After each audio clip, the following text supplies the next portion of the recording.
Florence. Art, poetry, rent. So far, we have been observing that during the 1400 to 1500s, the century known in Italian art and cultural history as the Cuatrocento, there were quite a few things in flux.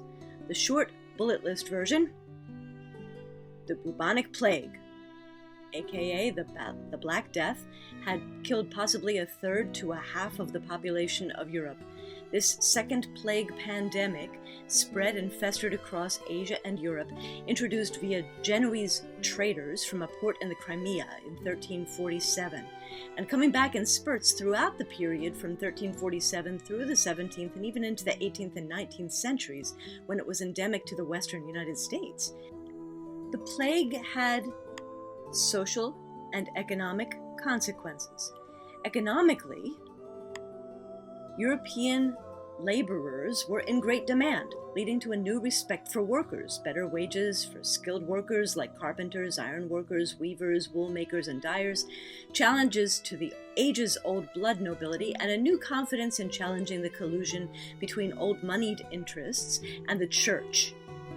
There were also challenges to the gendered social order, even within classes. We saw unrest surfacing in Lope de Vega's play Fuente Ovejuna, which celebrated the victory of the common folk of a town against the abuses of the local nobility, and in the rising up of the women and their supporters against the abusive Don Juan in Tirso de Molinas, the playboy of Seville. New sources of income were changing the landscape as well. Spain and later Portugal were profiting from riches brought back from the Americas after 1492. Italian traders from Genoa and Milan briefly took over the Silk Road trade. The Ottoman Empire was on the rise, and midway through the century had become a major trading partner and ex-war enemy throughout Europe. And in Siena, Italy, a new method was being invented of becoming rich without large landholdings, utilizing pooled money to finance expeditions and make money from insuring trading voyages, the beginnings of modern banking. The laws around accessing money by women, ex-slaves, and the lower class were being scrutinized and sometimes even renovated, and so a new mobility for the non-noble, non-landowning classes seemed on the horizon, at least. Ancient Greek and Latin texts were being imported from the Greek East and Arab Near Eastern regions especially, and these texts were being read in the original languages and accessed more directly without Christian filters, allegories, and parsing by a small group of educated men and women. These humanists, men such as Thomas More and Desiderius Erasmus, found that some pagan authors, most prominently Plato and Cicero, spoke in terms they could well understand and approve of about God, earthly beauty that seemed to point to the divine, and also about statesmanship and how to live with, discuss politics, and govern along with one's fellow citizens. The same humanists were reading the scriptures in the original Greek and Hebrew now, and wondering aloud and in print whether the church and its various bishops, priests, and dogmas might sometimes be wrong in their interpretations. Perhaps they were hindering, not helping, average Christians in achieving a true, direct connection with God through prayer and service to others. Spiritual leaders such as St. Teresa of Avila, St. John of the Cross, Meister Eckhart, and many others were experiencing God personally through ecstatic prayer and visions, and writing about their personal connections in an inspiring way. The fall of Constantinople to the Islamic Ottoman Empire in 1453, right in the middle of the century, and subsequent trade and warfare with Muslim-headed states, now including Greece itself, led to an influx into Italy and Europe generally of refugees and also enterprising traders from Eastern Christian areas like Turkey, North Africa, Egypt, and even via the Sicilian route in the west, we noticed bringing manuscripts and artworks and technical skills. Up until 1492, when Spain formally expelled most of its Jewish and Muslim citizens, and parts of Italy followed suit, at least temporarily, Islamic and Muslim cultural and artistic sharing abounded throughout Italy. and the mix with and reaction to Byzantine art, Italo-Byzantine style, actually helped to shape the technique and vision of early painters like Cimabue and Giotto, who in turn taught the greats of later eras.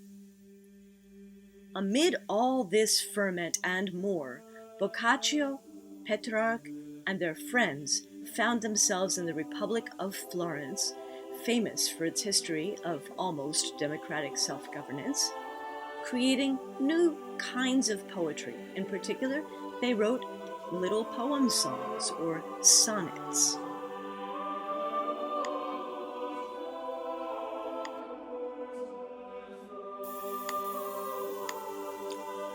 Sonnets. Why were people speaking in poetry to one another in Florence just before the Cuatrocento?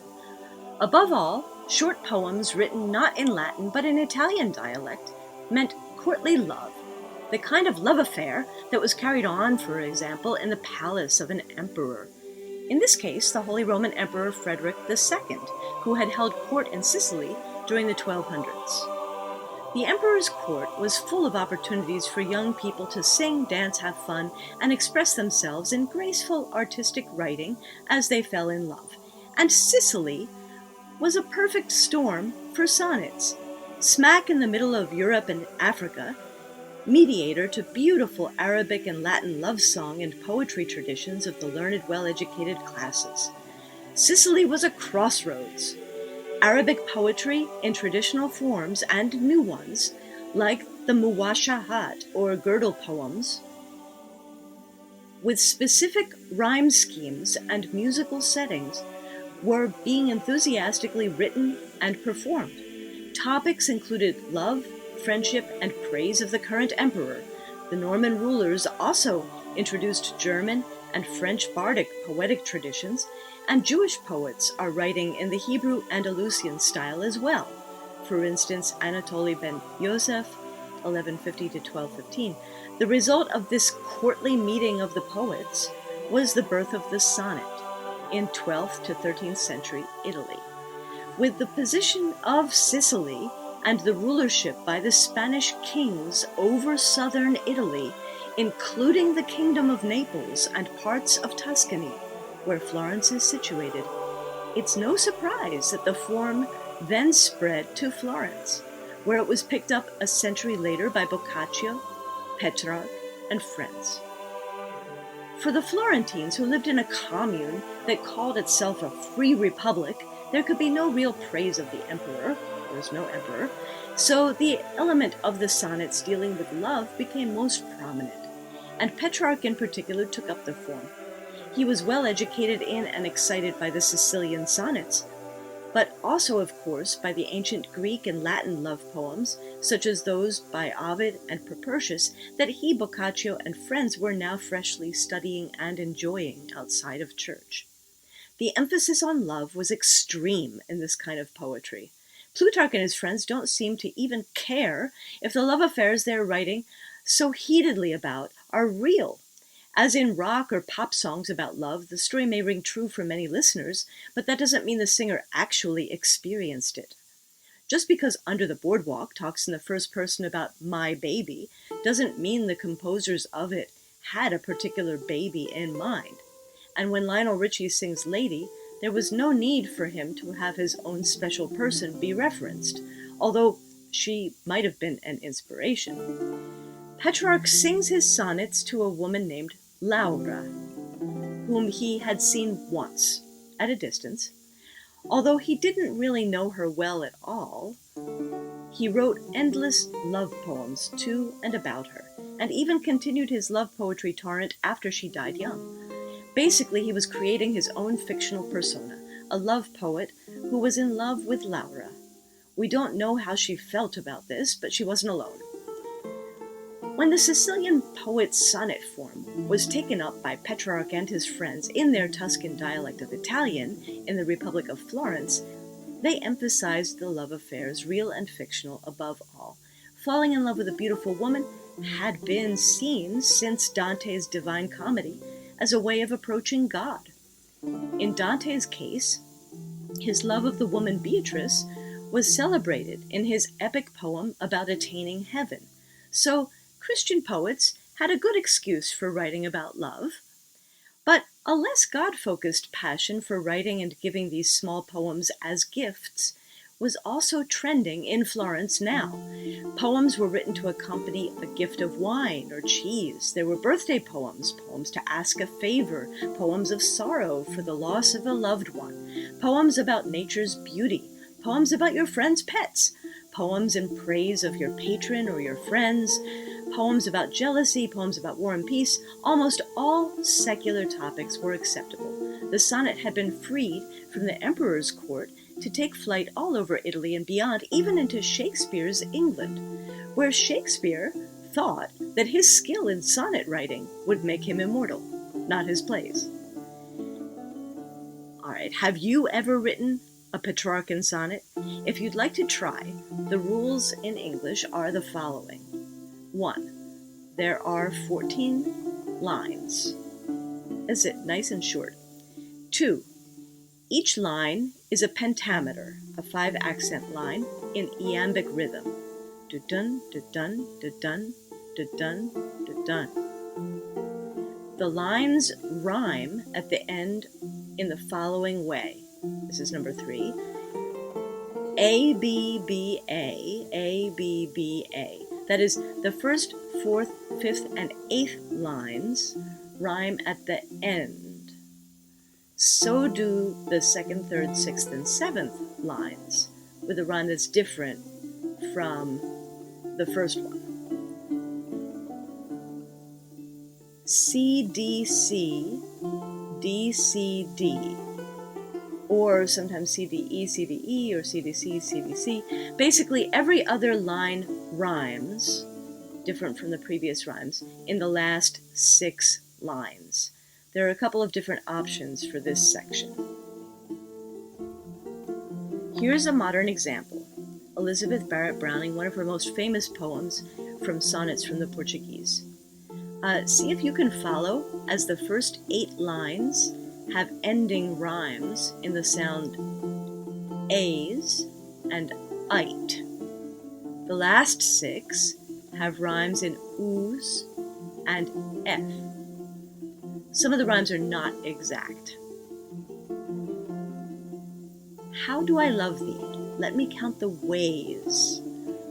I love thee to the depth and breadth and height my soul can reach when feeling out of sight for the ends of being and ideal grace. I love thee to the level of every day's most quiet need by sun and candlelight. I love thee freely as men strive for right. I love thee purely as they turn from praise. I love thee with a passion put to use in my old griefs and with my childhood's faith. I love thee with a love I seemed to lose with my lost saints.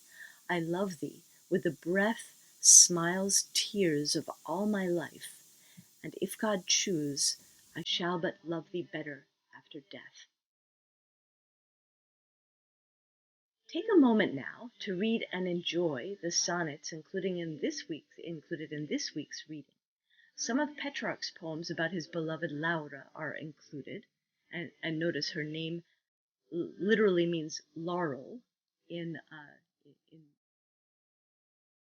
Italian or in Latin, so he sometimes plays with that idea that she's like Daphne, the laurel tree.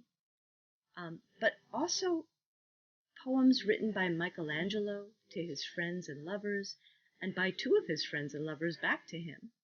Tommaso and Vittoria have sonnets that are included in the collection here.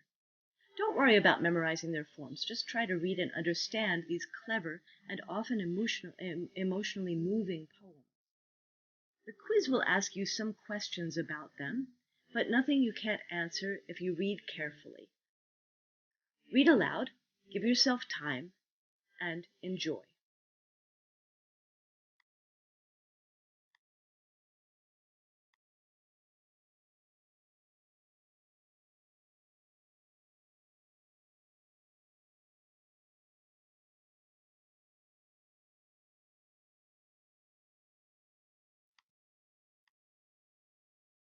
2. The Republic of Florence. The Republic. You've read some of the beautiful and sometimes mischievous or flirtatious poetry that people in Florence were writing. Let's take a look at their art. A few points to remember. Florence was a proud republic. Unlike most other Italian states, many of which had a king, like Naples, or a duke, like Milan, at the head of government, or were ruled by the old landholding families or nobility of the town, Florence was ruled by its own citizens, regardless, supposedly, of nobility or wealth. In reality, the Republic of Florence, like the Republic of Siena to its north, was more limited.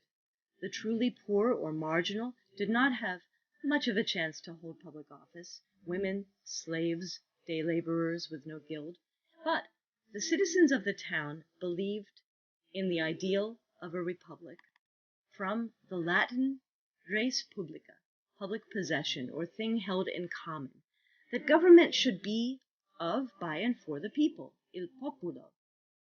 Even prominent rich families like the Bardi, the Spini, the Pazzi, or the up-and-coming Medici needed to at least pay lip service to the idea that they were not ruling Florence.